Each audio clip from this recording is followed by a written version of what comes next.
আমাকে অনুষ্ঠান শুরুর আগে বলছিলেন স্যার, অনুষ্ঠান আগে বলছিলেন যে আমি এত এত এত এত ফোনের মধ্যে কি দেখি এটা লোকে বলে, আমি দেখছিলাম যে লোকে কি বলে, লোকের মধ্যে একটা বড় অংশ এটি বলছে যে আপনাকে আসলে সরকারে দেখা গেল না কেন, নিলেন না কেন, থাকলেন না কেন, এরকম একটা প্রশ্ন স্যার। আচ্ছা, এখনকার যে সরকার এটা হচ্ছে আপদকালীন সরকার, আমরা অন্তর্বর্তীকালীন বলি আর কি, তাই না? এখন এখানে প্রধান ব্যক্তি হচ্ছেন ডক্টর মোহাম্মদ ইউনূস, যার খ্যাতি জাতীয় সীমানার বাইরে ছড়িয়েছে। আপনি যদি বলেন যে আনন্দবাজার সঙ্গে কথা বলা যাবে না যেহেতু এটা আমাদের সীমানার বাইরে, না আমি বলা যাবে না, আমি বলি নাই, আমি বলছি যারা এই আহ্বান জানাচ্ছে তারা হয়তো ভাবতেছে আয়ত্তের বাইরে, কারণ বাজারে আমি বলছি আর কি, এখন ডক্টর ইউনূস এতগুলি পুরস্কার পেয়েছেন আন্তর্জাতিক ভাবে, শুধু নোবেল পুরস্কার তো নয়, তিনি ম্যাগসেসে পুরস্কার থেকে শুরু করে আমেরিকান কংগ্রেসের গোল্ড মেডাল, প্রেসিডেন্ট মেডাল, তার পুরস্কারের তালিকা করতে গেলে এক জীবন পার হয়ে যাবে। রাইট। তো এইরকম আন্তর্জাতিক খ্যাতি সম্পন্ন একটা লোক এই শূন্যস্থান পূরণ করেছেন। এখন তিনি যখন প্রধান উপদেষ্টা, আমাদের দেশে আপনি জানেন প্রধানমন্ত্রী যেমন তার মন্ত্রীদের নির্বাচন করেন, তিনি তার উপদেষ্টাদের নির্বাচন করবেন, এটা তার এখতিয়ার, তাই না? তো এখন কথা হচ্ছে জাতির সেবা করার জন্য তিনি যাদেরকে যোগ্য মনে করেছেন তাদের নিয়েছেন, তাতে আমাদের আপত্তি করার কিছু থাকতে পারে না। অ্যাজ অফ রাইট মানুষ কত কিছু আশা করতে পারে, সেটা বড় ব্যাপার নয়। তবে জাতির সেবা করার পথ, এই যে আপনি ডয়েশে বেলে, আপনি ছিলেন ইন্ডিপেন্ডেন্ট টিভিতে, তার আগের কথা বাদ দিলাম, প্রথম আলোতে কাজ করেছেন, সরকারি চাকরি ছেড়েছেন আপনি, এখন আপনি দিকে নিউ ইয়র্কের ঠিকানা একটা প্রাইভেট পত্রিকায় গিয়ে কাজ করছেন। আমিও সেরকম নানা জায়গা থেকে দেশের সেবা করার যে সুযোগ আছে সেটা আমি ব্যবহার করব। মানে আমি যে জাতীয় সমাজ, যেটাকে অনুবাদ করতে না পারে আমাদের বাঙালিরা, মানে এটাকে সুশীল সমাজ বলে।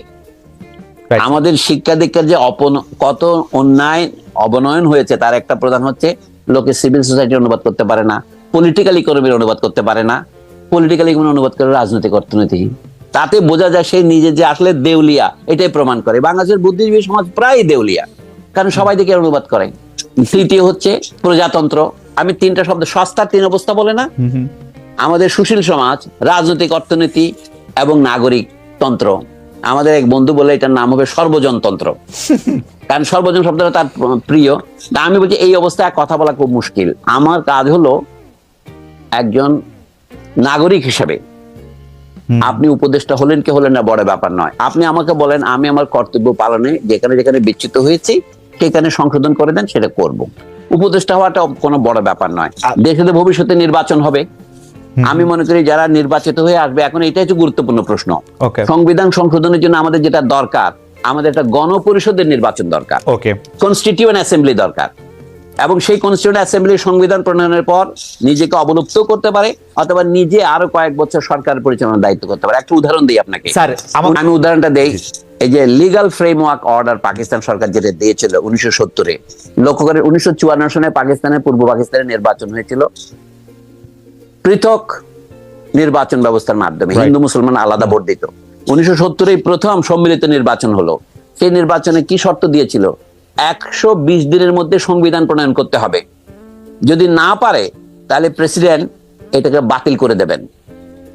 তারপরে তখন নির্বাচন যখন হলো, আওয়ামী লীগ যখন নিরঙ্কুশ বিজয় অর্জন করলেন পাকিস্তানি গোয়েন্দাদের সমস্ত ভবিষ্যৎবাণীকে ব্যর্থ করে দিয়ে, তখন পাকিস্তান সরকার নানা রকমের নেগোসিয়েশন শুরু করলো, আমরা 6 দফা গ্রহণ করব না।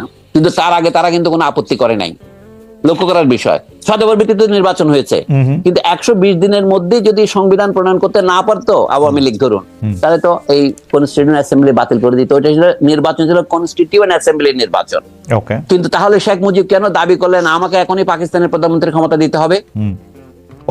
মানে যে আমি সেই জন্য বলছি বর্তমানে আমাদের একটা দ্বিধা দেখা দিচ্ছে কবে নির্বাচন হবে। আসলে নির্বাচন হতে হবে, নির্বাচন না হলে বর্তমান সরকার কিন্তু নিয়ন্ত্রণ করতে পারবে না। প্রশ্নটা হচ্ছে নির্বাচনটা কখন হবে, এটা আমরা এখনো জানি না। কিন্তু আরেকটা প্রশ্ন হচ্ছে নির্বাচনটা কোন শর্তে হবে। এই নির্বাচনে যারা নির্বাচিত হয়ে আসবেন তারা সংবিধান প্রণয়ন করবেন। আপনি জানেন 1947 সনের ভারতীয় স্বাধীনতার পর ভারত 3 বছর নিয়েছিল, এত দক্ষ ভারত সরকার 3 বছর নিয়েছিল সংবিধান প্রণয়ন করতে, আর পাকিস্তান 9 বছর নিয়েছিল। কিন্তু 1972 সনে শেখ মুজিবের সরকার 1 বছরের মধ্যে এই সংবিধান প্রণয়ন করেন। কিন্তু দ্রুত করলে একটা কথা, জাস্টিস হারিড ইজ জাস্টিস ব্যারিড। অতি তাড়াতাড়ি সংবিধান প্রণয়ন করে তিনি তখন হাততালি দিয়েছিলেন, কিন্তু সংবিধানটা ছিল মারাত্মক ত্রুটিপূর্ণ। তারপরে যে এতগুলো সংশোধনী হলো, কিন্তু সেই মারাত্মক ত্রুটি দূরীভূত হয়নি। এই সংবিধানে শ্রমিকদের ধর্মঘটের অধিকার নাই, এই সংবিধানে বাক স্বাধীনতার উপর নানা রকমের 6 প্রকার নিষেধাজ্ঞা দেওয়া হয়েছে। এই সংবিধান তো গণতান্ত্রিকই না, কাজে সংবিধানকে গণতান্ত্রিক করতে হবে, কিন্তু এটা করবে কে? অথরিটি। এই বর্তমান ইনসারেকশনারি সরকার যদি সংবিধানকে বাতিল ঘোষণা করতো, সামরিক সরকার যেমন করে, তাহলে এক কথা ছিল। যেহেতু তারা বাতিল করেননি, তারা সংবিধানের অধীনে শপথ নিয়েছেন, এখন তাদেরকে অবশ্যই কনস্টিটিউয়েন্ট অ্যাসেম্বলি নির্বাচন দিতে হবে। সেই নির্বাচন একটা পদ্ধতি আছে বাংলাদেশে, তথাকথিত রেফারেন্ডাম দেওয়া। এটা কিন্তু মারাত্মক হবে। রেফারেন্ডাম অনেক দল মানবে না, আমি যতটুকু বুঝতে পারি। বরঞ্চ হবে নির্বাচন দিয়ে। এখন যে আমার বন্ধুর কথা বললেন ডক্টর আলী রিয়াজ সাহেব, তার সাথে আবার দেখাও হয়েছে, আমাকে ডেকেছিলেন সাক্ষ্য দেওয়ার জন্য, আমি কথাও বলেছি। তো তাদেরকে আমি এই পরামর্শ দিয়েছি, সংবিধানটা হবে সংক্ষিপ্ত। সংবিধানে এত কথা থাকে না, এখানে অডিটর এন্ড কন্ট্রোলার জেনারেল, নির্বাচন কমিশনের গঠন, এত কথা সংবিধানে কোথাও থাকে না পৃথিবীতে। এখানে একটা অদ্ভুত ধরনের খিচুড়ি সংবিধান লিখেছে, লোকে প্রশংসা করে। ডক্টর কামাল হোসেন খুব বিরাট সংবিধান বিশেষজ্ঞ, এই সংবিধান বলে তো আমার মনে তো সংবিধান বিশেষজ্ঞ বলেই মনে হয় না আমার। এবং আনিসুজ্জামানের যে বাংলা, সেটা তো অত্যন্ত জগা খিচুড়ি বাংলা, ও তো বাংলা ভাষাও আয়ত্ত করেনি। এই কথাতে আমি আর যাচ্ছি না। বাংলাদেশে একটা সহজ বুদ্ধ ভাষায় জনগণের জন্য সবচেয়ে গুরুত্বপূর্ণ যে 3টা জিনিস, আইনসভা, রাষ্ট্রপতি অথবা প্রধানমন্ত্রীর প্রশাসন এবং বিচার বিভাগ, এই 3টাই হচ্ছে সংবিধানের মূল অঙ্গ। আর এর প্রথমে থাকবে যে অধিকারগুলো জনগণ কখনোই আত্মসমর্পণ করবে না বা ছেড়ে দেবে না। এই তো সংবিধানের মোট 4টা ভাগ। প্রথম ভাগ হচ্ছে মৌলিক অধিকার, দ্বিতীয় ভাগ হচ্ছে সংবিধান অথবা গঠনতন্ত্র, যার মধ্যে আছে আইনসভার গঠন, মানে সেটা এককক্ষ হবে না দ্বিকক্ষ হবে, কথায় কথায় বললাম। সদস্য সংখ্যা 300 হবে না 400 হবে, এগুলি পুনর্বিবেচনার অবকাশ আছে, যেহেতু এখন জনসংখ্যা বাড়ছে। তো আমি বলছি যে সংবিধানের প্রয়োজনীয় সংশোধনীটা কে করবে? এটা করতে পারে একমাত্র গণপরিষদ। রাইট স্যার, গণপরিষদ করা, সেই গণপরিষদের পরে আবারও নির্বাচন হতে পারে, কারণ বছরে 2বার নির্বাচন হতে পারে। গণপরিষদ যখন সংবিধান গঠন করে যাবে, তখন ইট উইল ডিসলভ ইটসেলফ। যারা সার্থকভাবে কনস্টিটিউশন তৈরি করবে, তখন তারা আবার নির্বাচন দিয়ে আসবে। স্যার, এখানে আমার শেষ প্রশ্ন, সকল বিবেচনাতেই তো বোঝা যাচ্ছে যে অন্তর্বর্তীকালীন সরকার, যাদের আসলে জনগণের ম্যান্ডেট জিজ্ঞেস করলে যারা বলে যে জুলাই গণ অভ্যুত্থানই তাদের ম্যান্ডেট, তাদের তো আসলে সংবিধানটা সংস্কার করার কথা না। গণতান্ত্রিকভাবে নির্বাচিত হয়ে যারা আসবে তারাই সংবিধান সংস্কার করবে, সেটা আপনিও বলছিলেন। এবং প্রয়োজনে না, এইটাই প্রয়োজন যে গণপরিষদে সেটিকে জানতে চেয়ে তারপরে সেটি করবে। সেই ক্ষেত্রে এই সরকার আসলে সংবিধান সংস্কারের দায়িত্বটা নিল কেন নিজের হাতে? এবং জিজ্ঞেস করলে তারা খুব ক্ষেপে যায় স্যার। তারা বলে তো জুলাইতে আন্দোলন কি হয়েছে এক স্বৈরাচারকে বাদ দিয়ে আরেক স্বৈরাচারকে আনার জন্য, তাহলে তো বিএনপিকে আনার জন্য আপনি পাগল হয়ে গেছেন, এগুলি কথাবার্তা শুনতে হয় স্যার। তারা এই সংস্কারে না না, আমি এই সমস্ত অনির্ধারিত কথা নিয়ে মন্তব্য করব না। আমি শুধু 2টো উদাহরণ দিই আপনাকে। পৃথিবীর যে সমস্ত দেশে বড় বড় বিপ্লব হয়েছে, ইংল্যান্ডে হয়েছে, এর আগে নেদারল্যান্ডসে হয়েছে, এরপরে ফ্রান্সে হয়েছে, রাশিয়া হয়েছে, চীনে হয়েছে, আর ছোটগুলো বাদ দিচ্ছি আমি। এইগুলিতে হচ্ছে কি, যেমন রাশিয়ার উদাহরণটাই দেন, যেটাকে আমরা বলেছি সমাজতান্ত্রিক বিপ্লব। তার আগে এটা গণতান্ত্রিক বিপ্লব সেখানে হয়েছিল। যারকে যখন ক্ষমতাচ্যুত করা হয় 1917 সালের ফেব্রুয়ারি মাসে, তখন একটা অস্থায়ী সরকার হয়েছিল ক্যারেনস্কি নামক এক ভদ্রলোকের নেতৃত্বে। 8 মাসের মধ্যে অক্টোবর মাসে, রাশিয়ার অক্টোবর মানে আমাদের নভেম্বর মাসে আবার বিপ্লব হয়ে যারা ক্ষমতা গ্রহণ করে, তারা কিভাবে সংবিধান প্রণয়ন করেছিল? তখন রাশিয়া, এই যে আমরা সোভিয়েত ইউনিয়ন বলি, সোভিয়েত মানে হচ্ছে পরিষদ। কি সোভিয়েত ছিল? Soviet of workers and soldiers deputies, শ্রমিক প্রতিনিধি এবং সৈনিকদের প্রতিনিধি। বর্তমান সরকারের প্রধান দুর্বলতা হচ্ছে সৈনিকদের সাথে তার কোঅর্ডিনেশনের অভাব। যদি তাদের নিজেদের, যেমন ইরানিরা যখন বিপ্লব করার পর গোটা সেনাবাহিনীকে কর্তৃত্বে নিয়েছে এবং তারা রেভলিউশনারি গার্ড করেছে, বর্তমান সরকার সেরকম করেনি। এখন তারা যে ক্ষমতা গ্রহণ করেছে, এটা বাস্তব সত্য। আমি আগেই বলেছি শূন্যতা পূরণের সরকার এটা, কিন্তু তারপরেও রাষ্ট্র চলতে হলে কতগুলো আইনের মাধ্যমে চলতে হয়। পুরনো আইনগুলো কিন্তু চলছে সব জায়গাতে। 1972 কি হয়েছিল বাংলাদেশে? প্রেসিডেন্টের একটা অর্ডিন্যান্স দিয়ে বলা হয়েছিল লজ কন্টিনিউয়েন্স অর্ডিন্যান্স, অর্ডার, তাই না? আগের ল গুলো চালু থাকবে। এটা ব্রিটিশ আমলের ল গুলো এইভাবেই চালু আছে আমাদের এখানে। তো এই সরকার তো কোনো লকে বাতিল করে নাই, সংবিধানকেও বাতিল করে নাই। শুধুমাত্র সংবিধানের অধীনে যে নির্বাচন হয়েছিল, সেই নির্বাচন 3টা নির্বাচনই ছিল ভুয়া নির্বাচন। সুতরাং সেই নির্বাচনগুলি ছিল অবৈধ। সেই ক্ষেত্রে আমার মনে দাবি করা উচিত, আমি 2টো কথা বলে শেষ করি। সংবিধানের চেয়ে গুরুত্বপূর্ণ হচ্ছে দেশের যে বিপুল পরিমাণ সম্পদ বিদেশে পাচার হয়েছে, সেটা ফিরিয়ে আনা। এবং যে সমস্ত অবৈধ এবং অসম চুক্তি হয়েছে, সেটা হতে পারে ভারতের সাথে, সেটা হতে পারে আমেরিকার সাথে, সেটা হতে পারে চীনের সাথে, সেই সবগুলো বাতিল করার এখতিয়ার বর্তমান সরকারের আছে। যুক্তি কি? হাসিনার আমলে 3টা সরকারি অবৈধ ছিল, এমনকি 2009 সনের নির্বাচন বৈধ কিনা এই বিষয়ে আমার সন্দেহ আছে। 14, 18, 24 নির্বাচন তো স্পষ্টতই অবৈধ। কাজে অবৈধ সরকারের অধীনে যে সমস্ত আইন হয়ে গেছে সেগুলি বাতিল করতে পারবে না, মানে যে সমস্ত কাজ বাস্তবায়িত হয়ে গেছে এগুলি ফেথ অ্যাকমপ্লিশড অ্যাক্ট। কিন্তু যেগুলো আছে এটি টাকা ফেরত আনা উচিত। যদি আপনি এটা না পারেন, জনগণের মধ্যে যদি সেই টাকা ফেরত দিতে না পারেন, অন্তত দেশের শীর্ষ যে সমস্ত ব্যবসায়ী কোম্পানি ভুয়া কোম্পানি করে লোন নিয়ে দেশকে ধ্বংস করেছে, তাদের অন্যান্য ব্যবসার থেকে টাকাটা তুলে এই ব্যাংকে যেগুলি ক্ষতিগ্রস্ত তাদের ফেরত দিতে হবে। যদি অর্থনৈতিক ক্ষেত্রে বর্তমান সরকার কি করছে আমরা জানি না প্রকৃত প্রস্তাবে, এইটা হচ্ছে এর প্রধান দুর্বলতা। আপনি সংবিধান নিয়ে বলছেন তার কর্তৃত্ব আছে কিনা, সংবিধান না যতদিন না থাকে ততদিন অর্ডিন্যান্স বলে দেশ চালানো যায়। এবং তারপরে সংবিধান যদি পূর্ণাঙ্গ সংবিধান করতে চায়, এই সরকার সংবিধান ঘোষণা করতে পারে। যেন আইয়ুব খানের সরকার কিভাবে সংবিধান ঘোষণা করেছিল 1962 সনে, তারা 56 সনের সংবিধানকে বাতিল করেছিল। তখন বিশ্বের বড় বড় হান্স ক্যালসেন প্রভৃতি বড় বড় পণ্ডিতদের ধরে এনে বলেছিলেন যদি আইয়ুব খানের বিরুদ্ধে কেউ বিদ্রোহ না করে তাহলে তার এটা বৈধ। আমি যে বর্তমান সরকার যদি নতুন কোন সংবিধান প্রবর্তন করে যে জনগণ তার বিরুদ্ধে বিদ্রোহ না করে তাহলে এটা বৈধ হয়ে যাবে। মানে বৈধতার দুটো পথ আছে, একটা হচ্ছে হ্যাঁ বাচক, একটা হলো না বাচক। কেউ যদি না বলে অর্থাৎ ডবল না হলে হ্যাঁ হয়ে যায়, এই আর কি। আপনি এটা আইন করলেন, কেউ এটাকে না বললো না, এটা আইন হয়ে যাবে। স্যার আমাদের আসলে নির্ধারিত সময় শেষ, কিন্তু যেহেতু দর্শকদের মধ্যে অনেকেই আপনাকে আরেকটু বেশি শুনতে চান, আমরা স্যার আপনার আর 1-2 মিনিট একটু নিব স্যার। সেটি হচ্ছে যে এই সরকার তো একটি শূন্যতার মধ্যে ক্ষমতা এসেছে এবং তাদের নানা ধরনের জঞ্জাল, প্রতিষ্ঠানগুলি ধ্বংস করা হয়েছে, সেগুলি এই সবগুলি সংবিধানের মধ্যে আইসা পড়লো কেন? মানে কি অ্যাজ ইফ আমরা যদি একটা অন্যরকম সংবিধান হতো, শেখ হাসিনা কম ফেসিস্ট হতেন, বা আমাদের যদি আমেরিকার সংবিধানের মতো একটা সংবিধান থাকতো, সেইটিকে শেখ হাসিনা কে একনায়কতন্ত্র হওয়ার পথে বাধা থাকতো। সংবিধানটার উপরে আইসা পড়লো কেন এই মানে এই লাইনটা?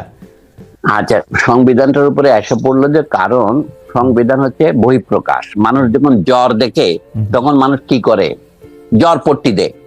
এটা হলো বাইরে থেকে, এটা হলো কিন্তু বলে কি এটা হলো হাতুড়ি চিকিৎসার মতো, অর্থাৎ এটা হলো লক্ষণের চিকিৎসা। তবু আমি যেটা অমূলক নয়, আসল কথা বলি। অনেকে বলে চাচ্ছেন যে রাষ্ট্রপতি এবং প্রধানমন্ত্রীর ক্ষমতার মধ্যে একটা ভারসাম্য প্রতিষ্ঠা করতে হবে। মানে প্রত্যেকে তো একটা মত আছে, বুঝতে পারছেন না? বাংলাদেশে যত রাজনৈতিক ব্যক্তি আছে প্রত্যেকের একটা রাজনৈতিক মত আছে, সকলেই মাস্টার। এত কথার মধ্যে আমি একটা কথা বেছে নিচ্ছি, কিন্তু তাতে একটা অচলাবস্থা তৈরি হবে। যদি ইতিহাস থেকে আমরা একটু শিক্ষা গ্রহণ করি, ধরুন মার্কিন যুক্তরাষ্ট্রের প্রেসিডেন্টকে এত ক্ষমতা দেওয়া হলো কেন? দেওয়া হলো যে তখন এই প্রশ্ন উঠেছিল প্রেসিডেন্টের ক্ষমতাকে খর্ব করার উপায় কি, প্রেসিডেন্ট যেন স্বৈরাচারী হয়ে না ওঠেন। যেমন যুদ্ধ ঘোষণা করার ক্ষমতা প্রেসিডেন্টকে দেওয়া হয়নি, কিন্তু তবু আমরা জানি ভিয়েতনামে 20 বছর যুদ্ধ মার্কিন যুক্তরাষ্ট্র চালিয়েছেন 1954 থেকে 1975 পর্যন্ত। কিভাবে চালিয়েছেন? এটা একটা ল এন্ড অর্ডার অপারেশন, যুদ্ধ কিন্তু করে নাই। অর্থাৎ সারা দুনিয়া জানে ভিয়েতনাম ওয়ার, আমেরিকার যে কোনো আপনি পত্রিকা দেখেন ভিয়েতনাম ওয়ার, কিন্তু আমেরিকান সরকার কিন্তু এটাকে ওয়ার বলে স্বীকার করেনি। এমনকি 1966 সনে জাতিসংঘের যে international covenant on civil and political rights, সেটাতে আছে 20 নম্বরে যে কেউ আগ্রাসী যুদ্ধ পরিচালনা করতে পারবে না। আমেরিকা বলে না, আমরা এটা পরিচালনা করবো। এই জন্য তারা বহুদিন এটা রেটিফাই করে নাই। 1990-91 পর্যন্ত তারা এটাকে নন রেটিফাই করে রেখেছিল। তারপরে তারা 7-8টা রিজার্ভ ক্লজ দিয়ে ওইটা রেটিফাই করেছে। মানে তারা যুদ্ধ ঘোষণার অধিকারটা রাখতে চায়। আমি হচ্ছে এই যে বিপুল ক্ষমতা প্রেসিডেন্টের আছে, সেটাকে নিয়ন্ত্রণ করে আমেরিকায় কংগ্রেস। আমাদের সংবিধানের প্রধান ত্রুটি হচ্ছে এখানে নির্বাচনকে রিগিং করা যায়, ইঞ্জিনিয়ার্ড ইলেকশন করা যায়। এটা প্রধানমন্ত্রীর অধীনে থাকলেও হবে, প্রেসিডেন্টের অধীনে থাকলেও হবে। উদাহরণ দিয়ে বলি, শেখ মুজিবুর রহমান প্রথমে এসেছিলেন প্রেসিডেন্ট হয়ে, তার অনুপস্থিতিতে তাকে রাষ্ট্রপতি ঘোষণা করা হয়েছিল। তিনি যখন ফিরলেন কয়েকদিনের মধ্যে, তিনি 2 দিনের মধ্যে পদত্যাগ করে প্রধানমন্ত্রী হলেন। তারপরে তিনি যে শাসন চালালেন, তারপরে তিনি 1975-এ এসে তিনি নিজেকে আবার প্রেসিডেন্ট ঘোষণা করলেন। আপনি বলুন এখন কোন আমলে স্বৈরাচার কম হয়েছে, শেখ মুজিবের প্রধানমন্ত্রীত্বের আমলে না রাষ্ট্রপতিত্বের আমলে? না স্যার, আসলে কি খুব আসলে কি তাতে কোনো পার্থক্য হয়? না স্যার, হয় না। আমি যেটি বলতে চাইছিলাম যে স্যার, শেখ হাসিনা কি ইভেন আমি যদি ধৈর্যও নেই, এই সংবিধানটা একটা খুবই খারাপ সংবিধান, কিন্তু শেখ হাসিনা কি সংবিধান মাইনা গুম করছেন? শেখ হাসিনা কি সংবিধান মাইনা ইলেকশন রিগিং করছেন? মানে সংবিধানে যা আমি আছে- সেটাই বলছি, জি। সংবিধান হচ্ছে জাতীয় সমাজের বহিঃপ্রকাশ, ইংরেজিতে বললে আর কি এক্সপ্রেশন অফ সিভিল সোসাইটি। আমাদের এখানে সিভিল সোসাইটি দুর্বল। সিভিল সোসাইটি কাকে বলে? বিশ্ববিদ্যালয়ের শিক্ষকরা যদি এরকম চাটুকার হন, তোষামতকারী হন, তাহলে সেখানে রাজনীতিতে তো স্বৈরাচার Okay. প্রতিষ্ঠিত হবেই। না, পরিষ্কার। বুঝতে পারছেন?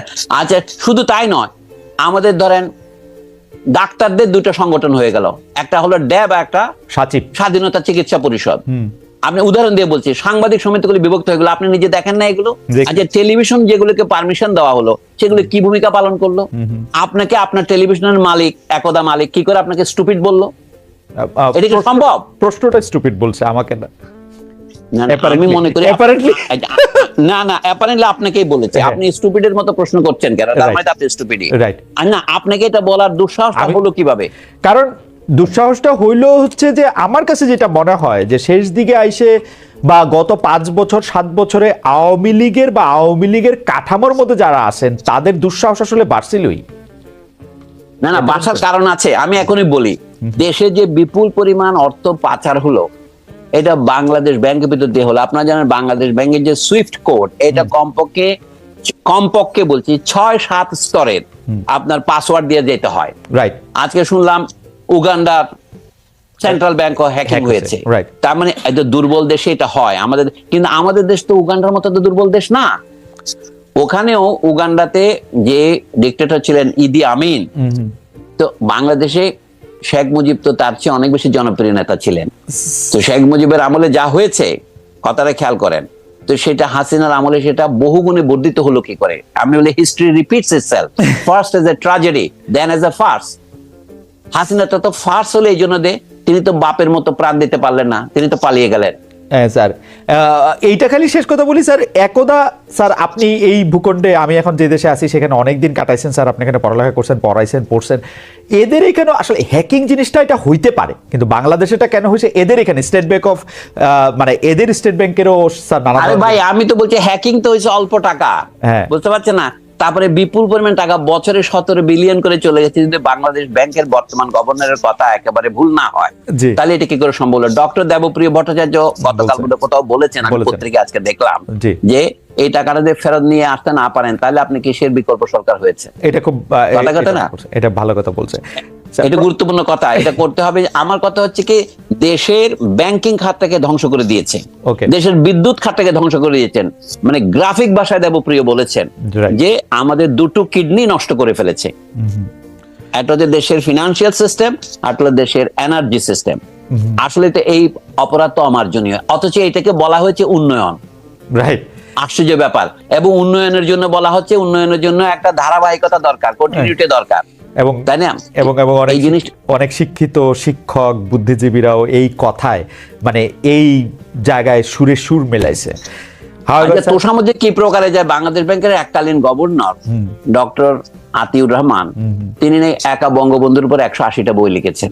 সত্যি নাকি স্যার? 180টা 180টা বই লিখেছেন তিনি। তারপরে গত 3 বছরে লিখেছেন, অর্থাৎ বাংলাদেশ ব্যাংকের গভর্নর পদ হারানোর পর একা 21টা না 23টা বই লিখে তিনি ঢাকা বিশ্ববিদ্যালয়ে এমেরিটাস প্রফেসর হওয়া উপলক্ষে তৎকালীন ভাইস চ্যান্সেলর ডক্টর আখতারুজ্জামান বা তারপরে কে যেন হয়েছিল, মাকসুদ কামাল, তার কাছে উপহার দিতে গেছে।